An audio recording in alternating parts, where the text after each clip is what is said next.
ఇవాటి వరకు దాదాపు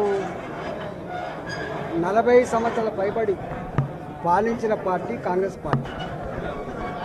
కాంగ్రెస్ పార్టీ రేవంత్ రెడ్డి ముఖ్యమంత్రి కాగానే పుట్టిన పార్టీ కాదు. కాంగ్రెస్ పార్టీ 100 సంవత్సరాల చరిత్ర కలిగిన పార్టీ.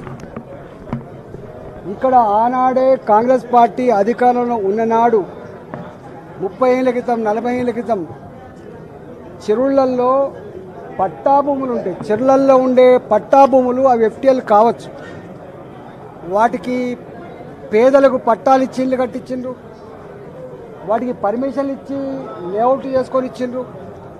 ఇవాళ అలాంటి లేఅవుట్లు అలాంటి పట్టాలు ఇచ్చిన పేదల ఇళ్ళు ఇవాళ ఎఫ్టీఎల్లో ఉన్నాయి, వీటి కూల్చేస్తామని చెప్పి భయపెడుతున్నట్టుగా ఇంతకుముందు సాహెబ్ నగర్ గ్రామ ప్రజలు సరూర్ నగర్లో 30 ఏళ్ల క్రితం 40 ఏళ్ల క్రితం కట్టుకున్నటువంటి ప్రజలు ఫాక్స్ సాగర్లో బాజాప్తా ప్రభుత్వమే పట్టాలు ఇచ్చి కట్టుకున్నటువంటి ఇళ్ళన్నీ కూడా కూల్చివేస్తామనేటువంటి భయం ఏదైతుందో ఇవాళ ప్రజలందరూ కూడా కంటి మీద కుడుకునే కూడా చేస్తూ ఉన్నారు. నేను అంటా ఉన్నా, హైడ్రా గురించి నీ అక్రమాల చిట్టాల గురించి నీ దందాల గురించి నేను మాట్లాడుతున్నాను, కానీ సామాన్య ప్రజల్ని వేధించే భయభ్రాంతులకు గురి చేసేటువంటి పద్ధతులలో మీరు ఆలోచన చేస్తుందా రేవంత్ రెడ్డి అని చెప్పి అడుగుతూ ఉన్నాం. ఇవాళ నువ్వేదో అనుకుంటున్నావు, ఏదో స్వచ్ఛమైన నీతివంతమైన స్టబ్బన్గా ఉండే ఆఫీసర్ అని చెప్పి ఇవాళ కలెక్టర్ ఇవాళే కలెక్టర్ కాలే, అనాదిగా కలెక్టర్ ఉన్నారు. అక్కడ ఏ కలెక్టర్లు పర్మిషన్ ఇచ్చిండ్రు, ఏ జిహెచ్ఎంసీ పర్మిషన్ ఇచ్చింది, ఏ ఉడా పర్మిషన్ ఇచ్చింది, ఏ ఆఫీసర్ దాన్ని రిజిస్ట్రేషన్ చేసిండ్రు, ఇవన్నీ ఒక్క ఏళ్ళు చూపించే ప్రయత్నం చేస్తే 4 ఏళ్ళు చూపిస్తానే విషయాన్ని మర్చిపోకు.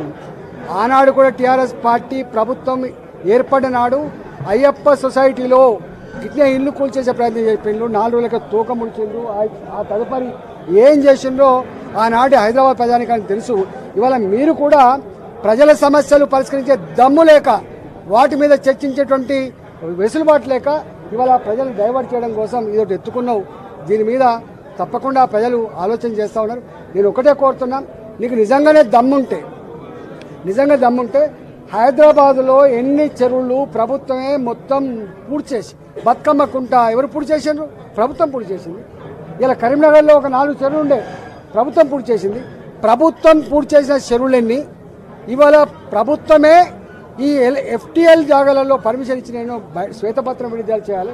దానికి ఒక పద్ధతి పెట్టాలి తప్ప రాత్రి పోయి దొంగల్లాగా మిషన్లు పెట్టి కూలగొట్టే, సామాన్యులు కూలగొట్టే పద్ధతి మంచిగా. కూలగొట్టు, నువ్వు పెద్దలు కూలగొడుతున్నావు, సంతోషం. ఇంకా పెద్దలు అనేక మంది ఉన్నారు, కూలగొట్టు, సంతోషం. కానీ సామాన్యులు మాత్రం ఇట్లాంటి ఇబ్బంది పెడితే మంచిది కాదు. ఇవాళ దీని మీద భారతీయ జనతా పార్టీ ఇప్పటికే చెప్పింది. ఇవాళ ప్రతిదానికి ఓ సిస్టమ్ ఉంటుంది, ఓ చట్టం ఉంటుంది. చట్టాన్ని పక్కకు పెట్టి, సిస్టాన్ని పక్కకు పెట్టి, తాత జాగీర్ లాగా ఇవాళ హీరో అన్నట్టుగా ఈ పార్టీ ఇప్పుడే పుట్టినట్టుగా, ధర్మం కోసమే ఉన్నట్టుగా, అక్రమాలన్నీ కూడా ఆపుతున్నట్టుగా ఇవాళ పోజు పెట్టే పద్ధతి మాత్రం మంచిగా లేదని చెప్పి నేను దీన్ని తీవ్రంగా హెచ్చరిస్తాను.